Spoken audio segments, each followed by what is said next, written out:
우리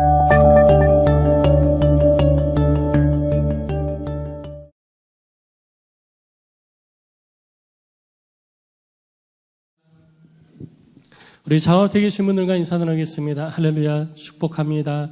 오늘 장맛비를 뚫고 오늘 이렇게 함께해 주시고 또 제 옆에서 함께 예배 드리시니 감사합니다. 감사합니다. 축복합니다. 이게 들어보니까 감기 몸살에 시달리는 분들, 장염에 힘들어하시는 분들, 또 코로나에 감염이 돼가지고 힘들어하시는 분들이 많이 계신 것 같아요. 그렇게 조심하고 3년을 버텼는데 코로나에 걸렸다고. 근데 이제 코로나 걸려도 그냥 감기인가 보다 하고 지나가는 격이 돼버린 것 같아요. 처음에는 그거 걸리면 다 죽는다고 그렇게 그냥 했는데 죽고 사는 거는 내게 있는 것이 아니라 주께 있으니 여러분 늘 감사하면서 사시기 바랍니다. 오늘 본문의 말씀을 우리가 함께 나눌 텐데요. 오늘 본문의 말씀은 지난주 말씀에 이어지는 내용입니다. 이 대제사장들과 유대 장로들이 예수님을 찾아왔죠. 너 무슨 권위로 이런 일들을 했느냐라고 예수님께 묻습니다. 이런 일이라는 것은 예수님께서 종교 지도자들이 허락한 성전 내에서 물건 팔고 환전하는 일들을 허락한 것을 막 이렇게 들러엎고 쫓아냈던 일을 가리키는 것이죠. 그래서 예수님께서 그들을 향해서 질문을 하죠. 내 질문에 대답을 하면 나도 대답하겠다. 그래서 예수님께서 질문을 했더니 이 사람들이 고민하다가 꾀를 내서 우리는 모른다. 무슨 청문회 하는 것도 아니고 답이 분명히 있음에도 불구하고 어떤 것을 선택하든지 자기들에게 유익이 되지 못할 것을 아니까 그냥 모르겠다라고 대답을 합니다. 그래서 예수님도 너희가 그렇게 대답하니 나도 대답하지 않겠다라고 말씀을 하시죠. 그러고 나서 한 비유를 들어주십니다. 그것이 큰아들과 작은아들의 비유입니다. 두 아들의 비유를 통해 가지고 우리들이 알 수 있는 것은 하나님께서는 두 아들을 향하여서 가지고 계시는 이 원함이 있다라는 거예요. 아버지의 원함이죠. 그것은 포도원에 가서 일을 하라는 것이었습니다. 큰아들에게도 가서 일하라, 작은아들에게도 가서 일하라 했는데 큰아들은 네! 하고서 안 가고 작은아들은 싫어요! 그러고서 갔어요. 누가 순종한 자냐? 누가 아버지의 뜻대로 행한 자냐라고 묻습니다. 그때 이 사람들이 다 동일하게 작은아들입니다 라고 대답을 하죠. 예수님께서 맞다. 그가 아버지의 뜻대로 행한 자이다. 그런데 아버지 뜻대로 행한 자가 작은 아들인 것을 알면서도 너희들은 왜 그렇게 하지 않느냐? 그 말은 곧 하나님께서 나를 불러서 대제사장으로 장로로 세우시고 하나님의 일을 맡겨주셨음에도 불구하고 자신들은 자기를 부르신 하나님의 뜻과는 상관없는 삶을 살고 있는 거예요. 마치 큰아들처럼 앞에서는 네, 입술로는 네 하면서도 뒤돌아서면 자기가 원하는 것이 아니니까 자기가 하고 싶은 일이 아니기 때문에 다 내팽개쳐버리는, 그리고 자기가 원하는 것만 하고 삶을 살아가고 있는 그런 모습들을 가지고 있었던 것이죠. 그렇게 하나님의 말씀을 무시하는 너희들이 가장 무시하는 그때 당시에 세리들과 창녀들, 가장 무시하는 그들보다 너희들은 더 무시가 될 것이다. 하나님의 나라에서는 너희들이 그들보다도 못한 존재가 될 것이다 라고 그들에게 말씀을 하신 것이 지난주 내용이었습니다. 그런데 예수님께서 이렇게 말씀을 하셨지만 어리석게도 그들은 깨닫지 못하는 거예요. 예수님께서 그렇게 말씀하신 것에 대해서 무슨 뜻인지 잘 알지 못했습니다. 그래서 오늘 본문에 있는 것처럼 예수님께서는 그들에게 다른 또 한 비유를 들어 말씀을 하시게 됩니다. 예수님께서 비유로 말씀하시는 것은 이런 내용이에요. 우리가 성경을 읽어서 다 알고 있지만 잠깐 한번 들어보시기 바랍니다. 한 집주인이 포도원을 만들기로 작정을 했습니다. 그리고 산에다가 포도원을 잘 갖고 와놨어요. 울타리를 쫙 쳤습니다. 울타리만 친다고 되는 게 아니잖아요. 거기다가 배수로도 쫙 깔고요. 그리고 포도즙을 짜는 틀도 거기다가 설치를 했습니다. 그리고 누가 들어와가지고 해하면 안 되니까 망대도 세워놨어요. 그러니까 그 기반시설은 다 갖추어 놓은 거예요. 그럼 누구만 있으면 되냐? 농부만 있으면 되는 거예요. 그래서 농부들을 불러들였습니다. 너희들 여기서 일해라. 너희들 여기서 일하고 그리고 여기서 나온 수확되어진 것을 나에게 바치고 너희들도 먹고 살아라. 어떻게 보면은 주인이 자기를 위한 것이기도 하지만 또 한편으로는 누구를 위한 것이냐? 농부들을 위한 것이에요. 농부들에게 배려를 한 것이죠. 너희들 여기서 일하고 나온 수확들 가운데 너희들 것도 이제는 챙겨가게 될 것이다 라고 얘기를 해준 거죠. 그게 그 농부들의 삶의 모습이잖아요. 자, 이렇게 하고 그 주인이 타국으로 떠나게 되어집니다. 그리고 다른 나라에 가서 농부들이 이제 농사를 짓는 것을 보고 있었고, 근데 열매를 거둘 때가 되어져가지고, 이제 열매를 거두고 정산을 해야 되겠다 싶어서 주인이 자기의 또 다른 종들을 포도원에 보냅니다. 그랬더니 농부들이 그 종들이 온 것을 보고 그들을 붙잡아가지고 때리고 죽이고 돌로 치는 일이 발생을 하게 되어집니다. 아니, 주인이 내 것 찾겠다고 종들을 보냈는데 내가 미리 맡겨놓은 그 농부들이 자기들 것도 아니면서 마치 자기들 것인 것처럼 찾겠다고 내가 보낸 사람들을 돌로 치고 때리고 죽여버린 거예요. 그러니까 주인 입장에서는 이거 말도 안 되는 일이에요. 어떻게 이런 일이 발생을 할 수가 있습니까? 그래서 주인은 다시 또 다른 더 많은 종들을 보냈어요. 더 많은 종들을 보냈더니 똑같이 해버린 거예요. 그래서 주인이 한 가지 결정을 하게 되어지죠. 이게 종들을 보낼 게 아니라 조금 더 힘 있는 자를 보내야 되겠구나. 그래서 자기를 대신할 수 있는 아들을 보내기로 결정을 합니다. 그리고 아들을 대신 보냈죠. 근데 아들을 보냈더니 오히려 더 악독하게 덤벼드는 거죠. 왜? 아들만 없으면 이 포도원을 우리 것이 되게 할 수 있다. 그래서 농부들이요, 이 아들을 붙잡아가지고 죽여버립니다. 포도원 밖으로 끌어내가지고 이 아들을 죽여버려요. 자, 이렇게 비유를 말씀하시고 예수님께서 대제사장들과 그리고 유대 장로들에게 묻습니다. 너희들 같으면 이런 상황 가운데서 포도원 주인이 돌아왔을 때 그들에게 어떻게 이 일을 해결할 것으로 보이느냐라고 묻습니다. 그때 그들이 예수님께 대답한 내용은 이렇습니다. 오늘 41절에 기록되어 있는 것처럼 악한 자들을 진멸하고 포도원은 제때의 열매를 바칠 만한 다른 농부들에게 새로 줄 것입니다 라고 대답을 하죠. 이 말이 맞습니다. 이 말이 맞는 거예요. 이게 틀린 말이 아닙니다. 이게 정당한 말이에요. 예수님도 이 말이 맞다라는 걸 아셨습니다. 그래서 예수님께서는 이 말을 한 자들에게 계속해서 말씀을 하시죠. 그에게 말씀하시는 게 뭐냐 하면 시편에 있는 말씀을 들어서 시편 118편 22절에 있는 말씀을 들어서 말씀하시는데 건축자들이 버린 돌이 모퉁이의 머릿돌이 되었나니라고 시편 118편 22절에 기록되어져 있어요. 근데 예수님은 이 말씀만 하신 것이 아니라 여기에 해석을 더하십니다. 그게 뭐냐면 건축자들이 버린 돌이 모퉁이의 머릿돌이 되었나니 이것은 주로 말미암아 된 것이요 우리 눈에 기이하도다 함을 읽어본 일이 없느냐. 그러니까 성경에 이렇게 기록되어져 있고 너희들은 성경을 읽고 해석해서 백성들을 가르치는 자들인데 너희는 성경을 읽고도 그것을 깨닫지 못하고 있느냐라고 예수님께서 지금 책망하고 계시는 거예요.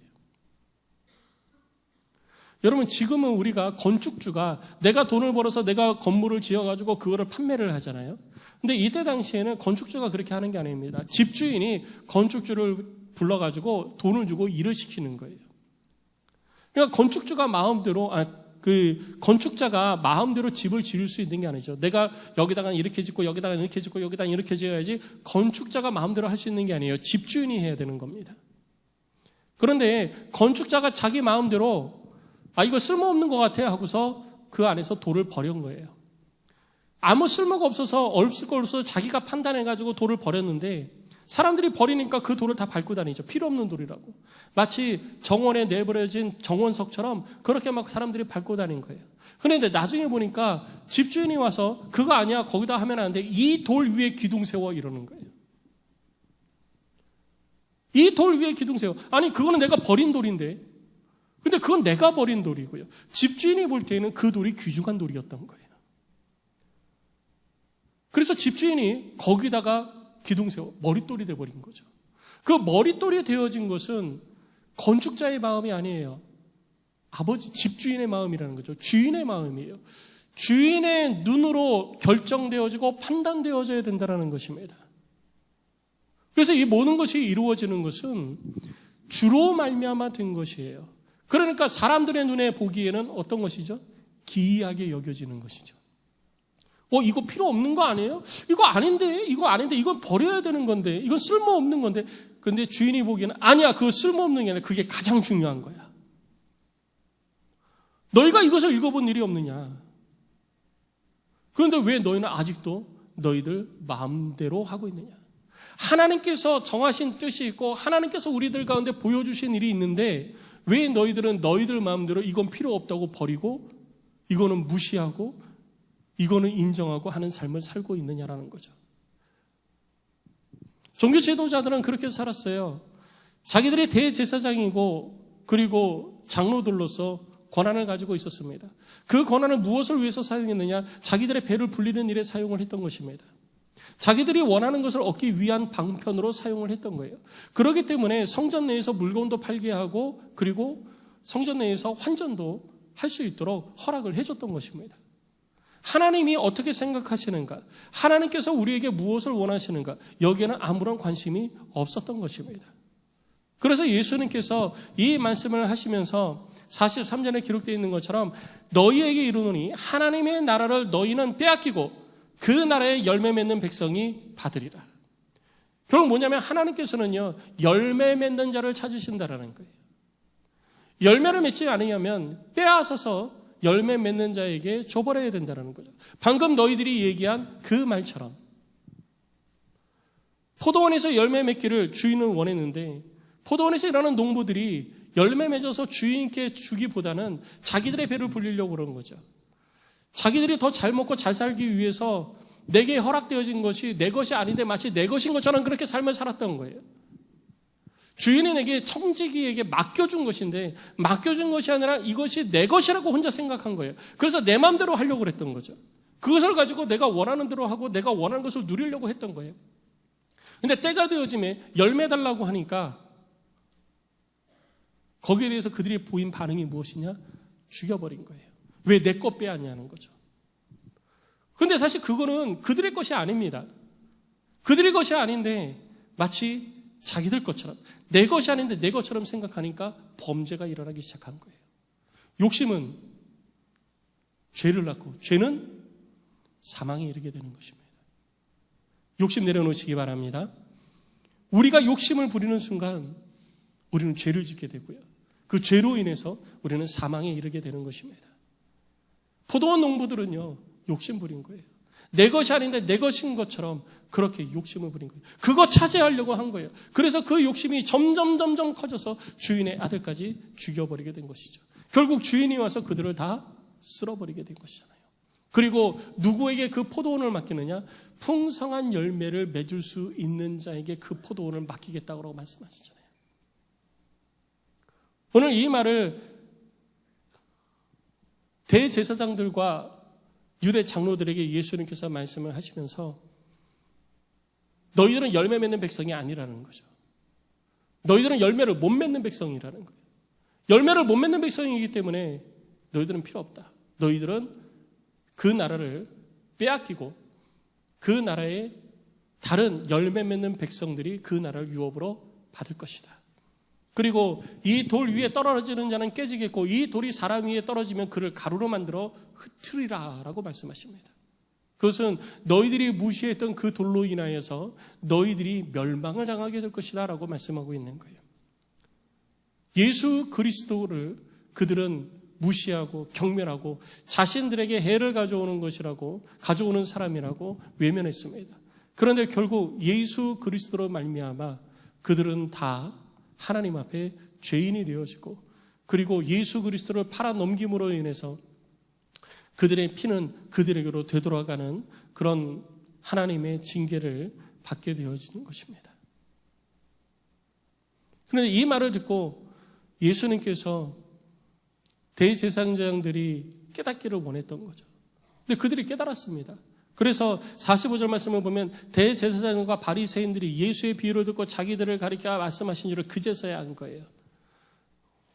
21장 처음에서는 그 대제사장들과 그리고 유대 장로들이라고 표현하고 있는데 오늘 45절에서는 대제사장들과 바리새인들이라고 표현하고 있습니다. 그러니까 바리새인들이 거의 대부분 유대교 지도자들이었어요. 장로들이었고 지도자들이었다는 걸 오늘 본문을 통해서 알 수 있는 것이죠. 그래서 예수를 잡으려고 합니다. 예수를 잡으려고 하는데 그것도 못 잡아요. 왜 못 잡냐? 백성들은 예수를 선지자로 여기고 있으니까 눈치 보느라고 또 못 잡습니다. 그리고 오늘 본문이 끝나게 되어집니다.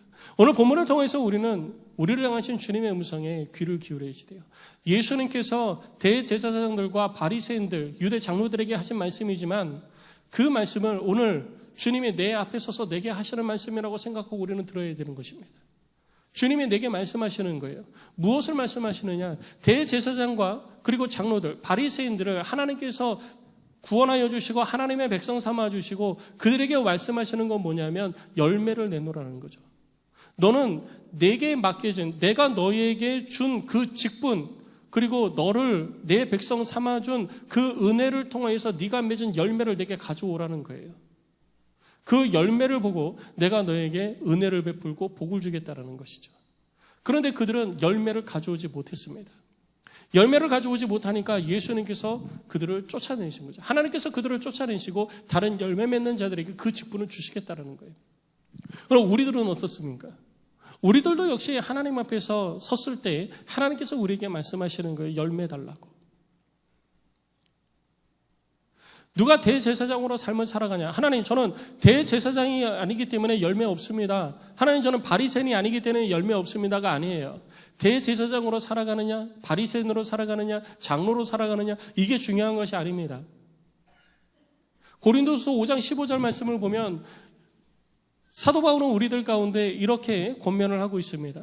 그가 모든 사람을 대신하여 죽으심은 살아있는 자들로 하여금 다시는 그들 자신을 위해서 살지 않고 오직 그들을 대신하여 죽었다가 다시 살아나신 이를 위하여서 살게 하려 함이라 라고 말하고 있습니다.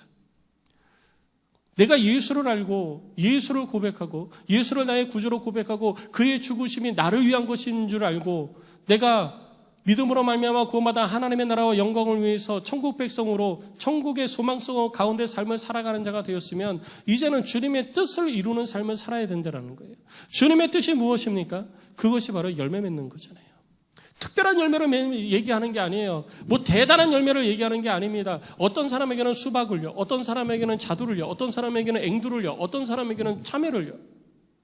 모든 사람들이 다 똑같은 열매를 맺는 게 아니에요. 하나님께서 우리를 부르시고 우리를 통하여서 열매 맺게 하시는 그 열매는 우리가 하나님의 백성으로서 삶을 살아가는 그 현장에서 내가 하나님의 백성으로서 맺혀가야 되는 열매인 것입니다. 다른 사람이 그 열매를 맺었다고 해서 나도 그 열매 맺는 게 아니에요. 내가 하나님의 백성으로서 내 삶 가운데 맺어야 되는 열매를 말하는 것입니다. 그래서 예수님께서도 너 저 사람처럼 똑같은 열매 나에게 내놔라 라고 말씀하신 것이 아니에요. 너에게서 열매를 찾겠다라는 거죠. 그럼 우리는 하나님께 무엇을 드려야 될 열매가 있습니까? 여러분, 하나님의 구원받은 자녀로서 하나님의 구원받은 하나님의 백성으로서 우리 주님께 드릴 열매가 무엇이 있습니까? 그 열매는 하나님의 말씀에 순종함을 통해서 우리들 가운데 맺혀지는 거예요. 마태복음 6장 33절은 이렇게 이야기하고 있습니다. 예수님께서는 그런즉 너희는 먼저 그의 나라와 그의 의를 구하라. 그리하면 이 모든 것을 너희에게 더하시리라 라고 말씀하셨어요. 우리 삶 가운데 열매 맺는 방법은요, 먼저 그의 나라와 그의 의를 구하는 것입니다. 그러면 열매가 맺혀지는 거예요. 하나님의 말씀에 순종하면 열매가 맺혀지는 것입니다. 순종의 열매가 맺혀지는 거예요. 그 순종의 열매를 통해서 우리는 하나님을 기쁘시게 하는 것입니다. 그러면 하나님께서 우리들 가운데 필요한 것들을 베풀어 주시는 거예요. 우리는 그 은혜 속에 삶을 살아가는 것입니다. 하나님이 내게 필요한 것이 무엇일 줄 알고 내가 베푸십니까? 나는 이것도 필요하고 이것도 필요하고 이것도 필요한 건데요. 우리는 하나님 앞에 열매를 드리기 전에 먼저 내가 필요한 것부터 얘기하는 습관이 있어요. 하나님, 저 이거 하고 이거 하고 이거 하고 이거 해야 되니까 하나님, 저 이거 드리면요 이거 주셔야 돼요. 하나님하고 딜을 하는 거죠. 하나님은 우리의 딜의 대상이 아니에요. 우리의 계약의 대상이 아니고요. 우리가 조건 붙여가지고 하나님을 협박할 그런 대상이 아니고 그런 존재도 아니십니다. 그런데 우리는 기도할 때에도 우리들이 신앙생활할 때에도 그런 부분들이 우리들의 삶 가운데 녹아져 있다는 거죠. 우리 주님이 우리들에게 원하시는 것은 그냥 하나님의 나라와 영광을 위해서 삶을 살아가는 거예요. 왜? 예수 그리스도로 말미암아 구원받은 하나님의 백성이 되었으니까. 내가 교회의 목사가 되어졌건, 교회의 장로가 되어졌건, 권사나 안수주가 되어졌건, 집사가 되어졌건, 어떤 직분을 가지고 있던, 아니면 어떤 직분도 갖지 않았던, 그게 중요한 게 아니라는 것입니다. 그 직분은 직분에 맞는 열매가 있어야 된다는 거예요. 하나님께서 그에게 요구하시는 열매가 있다는 거죠. 우리는 그 열매를 맺어야지 되는 거예요. 그 합당한 열매를 맺지 못할 때 우리는 하나님 앞에 쫓겨나게 될 수도 있는 존재라는 것을 우리는 명심해야 되는 것입니다. 하나님이 우리에게 수박을 심은 밭을 맡겨놓고 수박을 원하시지 참외 원하시는 게 아니에요. 하나님이 우리에게 메론 심은 밭을 맡겨놓고 넌 메론의 열매를 거두어라 그러놓고 하나님이 우리에게 참외 내놓으라고 그러지 않으신다라는 거예요. 하나님이 우리에게 목사의 직분을 맡겼으면 목사로서의 열매를 원하시는 것이고요. 장로로서의 직분을 맡기셨으면 장로로서의 열매를 원하시는 거예요.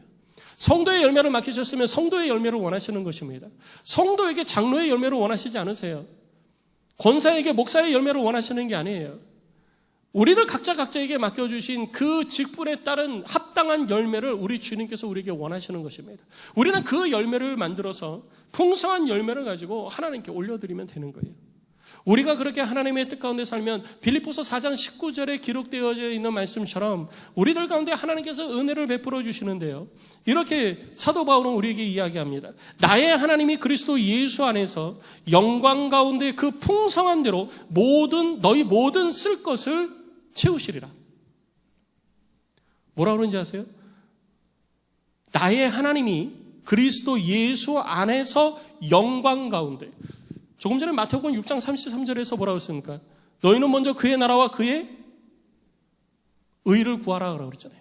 너희는 먼저 그의 나라와 그의 의를 구하라. 하나님의 나라의 영광이 우선입니다.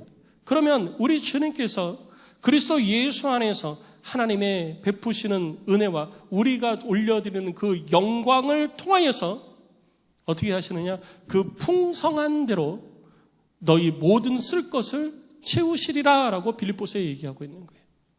우리의 필요한 모든 쓸 것을 채우시는 것은 하나님께서 하시는 일이에요. 그런데 내가 쓸 것을 누가 채우려고 그래요? 내가 채우려고 그러니까 안 되어지는 거예요. 욕심내게 되어지는 겁니다.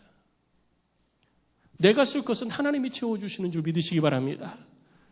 내가 쓸 것은 하나님이 부어주시는 것이고 하나님이 채워주셔야지 되는 거예요. 근데 그거를 내가 채우려고 그러니까 욕심내게 되어지는 거죠. 아직 내게 아닌데. 아직 내게 아니에요. 아직 내게 아니고 아직 내가 얻을 수 있는 게 아니에요. 그런데 내가 아직 얻을 수 있는 게 아니고 내가 아직 내 것으로 되어진 것이 아닌데 그거 내놓으라고 그러니까 욕심되는 거죠. 그거 내놓으라고 그러니까 그거 내가 갖겠다고 그러니까 그게 욕심인 거예요.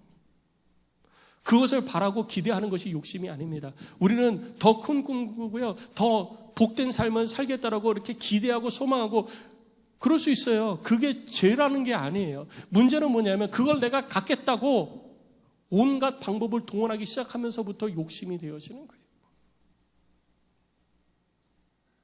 그래서 우리는 욕심을 내려놔야 되는 것입니다.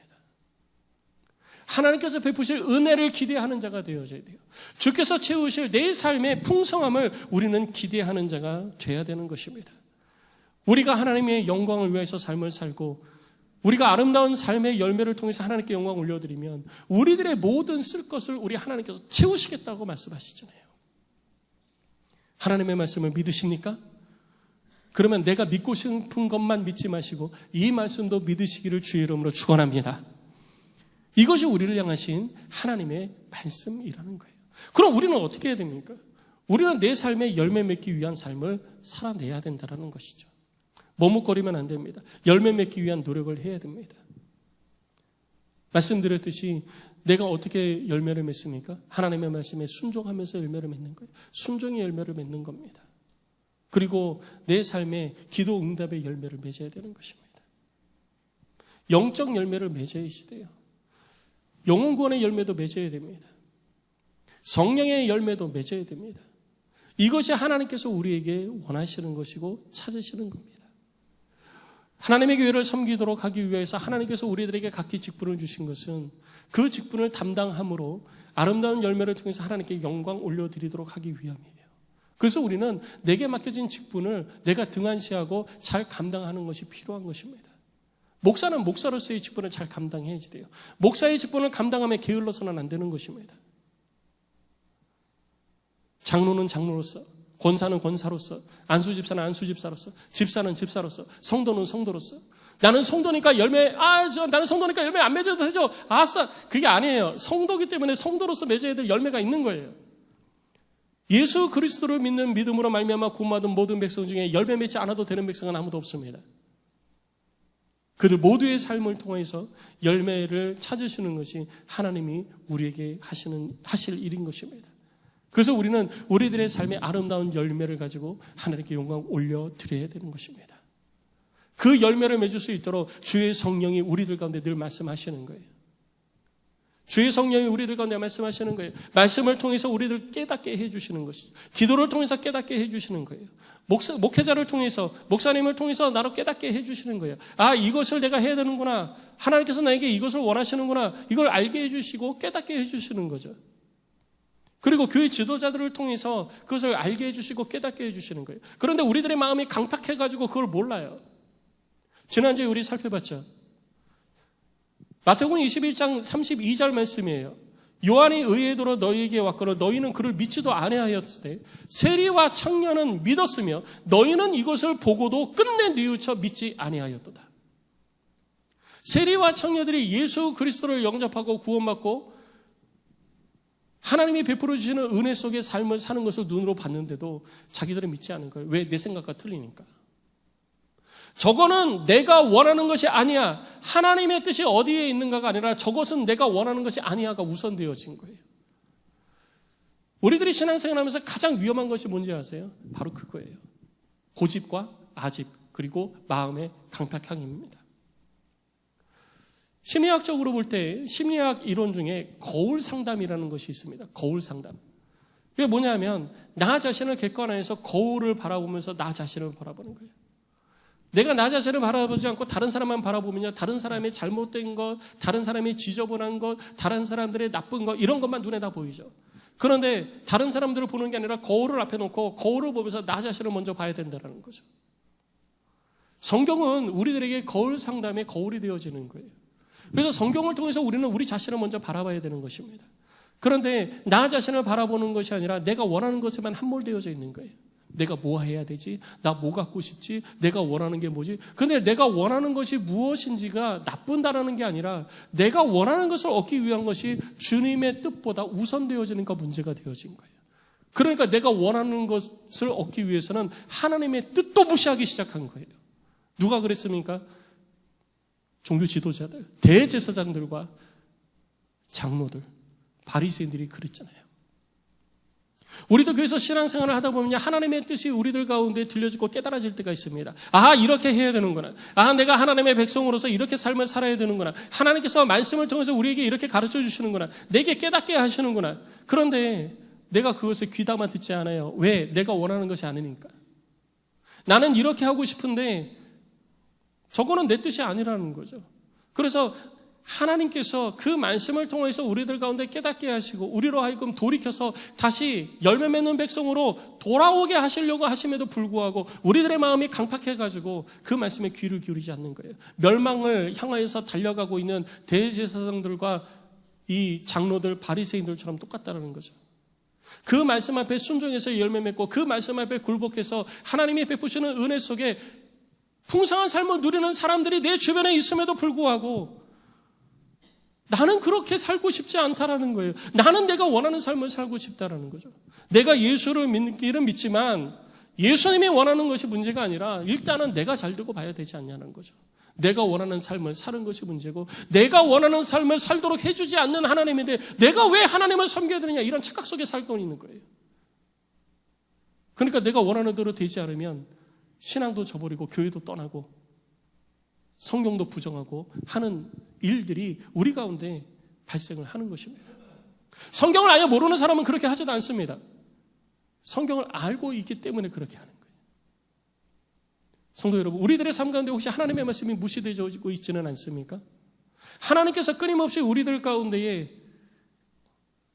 말씀을 통해서 곧 성경을 통해서 기도 가운데에 또 목회자를 통해서 그리고 교회 리더들을 통해 가지고 하나님의 하실 일들, 또 우리를 통해서 역사하실 하나님의 일들을 끊임없이 말씀해 주시는데, 이건 내가 원하는 게 아니야. 이건 아니지. 이건 이렇게 하는 게 아니야. 이건 이렇게 해야 돼. 라고 하는 그런 자기의 고집과 아집 속에 함몰되어 있지는 않습니까?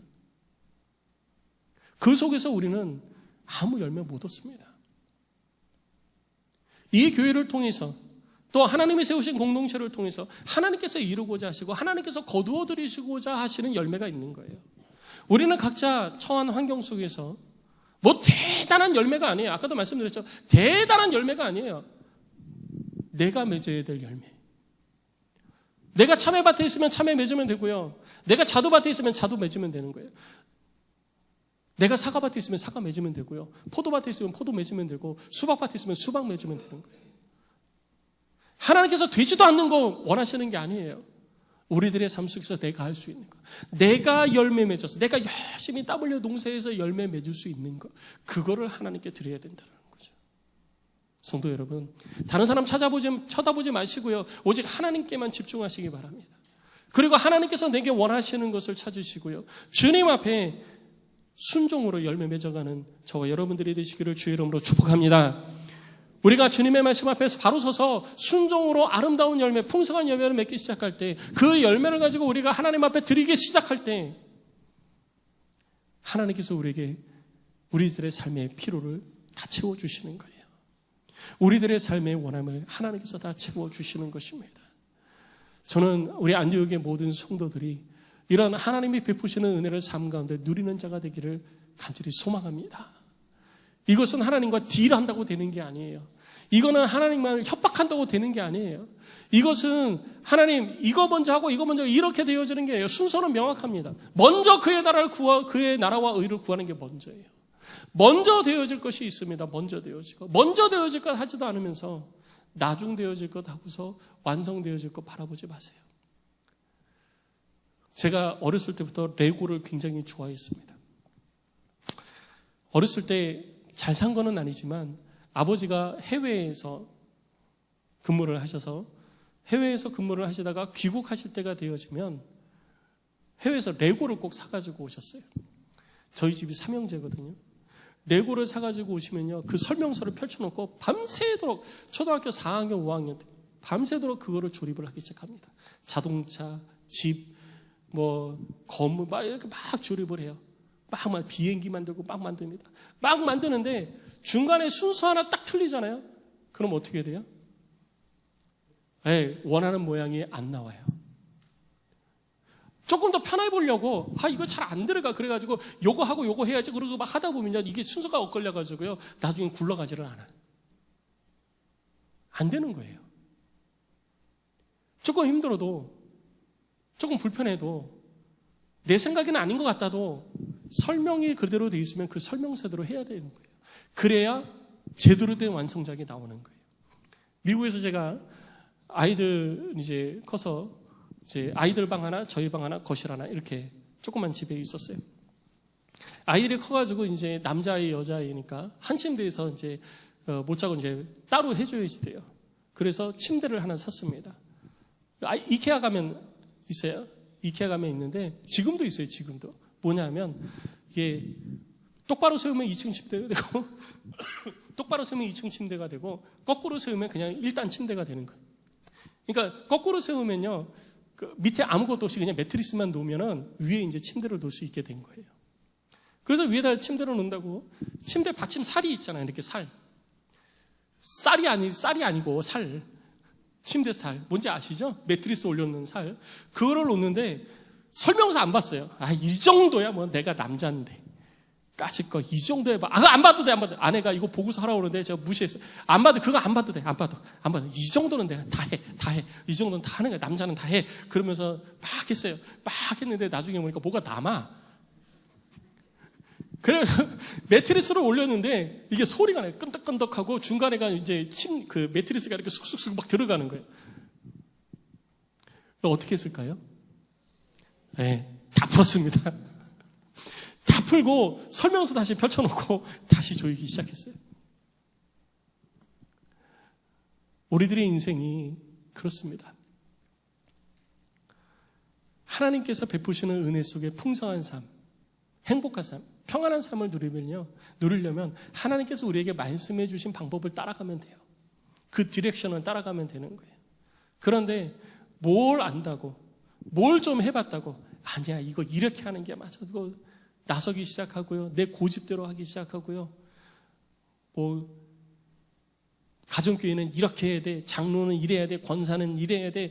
목회는 이래야 돼. 그러면서 막 이게 하다 보면은요, 엉뚱한 길로 가게 되는 거예요. 엉뚱한 열매 되는 거예요. 수박밭에서 참외 맺으려고 하면 뭐가 되겠습니까? 그러니까 수박이 열을 맺혀도요, 기쁘지가 않은 거예요. 왜? 나는 참외 맺고 싶으니까. 자두밭에 메론 맺어도 기쁘지가 않은 거예요. 왜? 하나님은 나에게 자두 열매 원하시는데요. 나는 자꾸 메론 열매 맺고 싶으니까. 근데 자두 열매 아무리 자두가 아주 그냥 몇 자루씩 막 크게 맺었다고 그러대요. 메론 하나 없는 것이 그렇게 서러운 거예요. 나는 이거 맺고 싶었는데. 왜 자두가 맺었냐고, 왜? 그럼 왜 하나님이 나를 메론밭으로 안 보내고 자두밭으로 보내가지고 이렇게 만들었냐고. 그렇게 원망하기 시작하는 거죠. 아니에요. 하나님, 우리가 할 수 있는, 우리가 맺을 수 있는 열매. 내가 할 수 없는 것이 아니라, 감당할 수 없는 게 아니라 내가 감당할 수 있는 거를 우리에게 말씀하시는 거예요. 그러니 성도 여러분, 오늘부터라도, 지금부터라도 하나님이 내게 주시는 말씀에 귀를 기울이면서 그 말씀 앞에 순종의 열매를 맺어가시기를 주의 이름으로 축복합니다. 그리고 그 열매를 통해서 풍성한 삶이 여러분들의 삶이 되시기를 주의 이름으로 축원합니다. 그것이 우리들의 이 삶이 되어야 되잖아요. 아름답고 행복한 삶, 주께서 베푸시는 은혜로 말미암아 아름답고 행복한 삶, 그런 삶이 저와 여러분들의 삶이 되시기를 주의 이름으로 축복합니다. 그러니까 아무거나 버리지 마세요. 나는 내 생각대로 이거 버려! 그리고 버렸는데 나중에 그것이 하나님이 쓰신다고 제일 중요한 돌로 딱 받침이 되어지잖아요. 내 생각대로 하면은요, 다 허물어야 돼요. 다 허물어야 돼요. 잠언 말씀 기억하십시오. 사람이 마음에는 많은 계획이 있어도 오직 여호와의 뜻만이 완전히 서리라. 잠언 19장 22절의 말씀을 기억하시면서 이제는 고집과 아직 마음의 강박함 다 내려놓으시고요. 하나님의 말씀 앞에 순종합시다. 순종은 입술로 하는 게 아니에요. 순종은 뭘로 한다고요? 손과 발로 하는 거예요. 머리로 순종하는 거 아닙니다. 입술로 순종하는 거 아니에요. 순종은 내 손과 발로 하는 것입니다. 오늘부터 순종의 아름다운 열매를 통해서 하나님께 영광 올려드리는 우리 모두, 그래서 하나님이 베푸시는 은혜와 복이 풍성한 삶을 살아가는 우리 한국의 모든 성도들이 되시기를 주의 이름으로 축복합니다.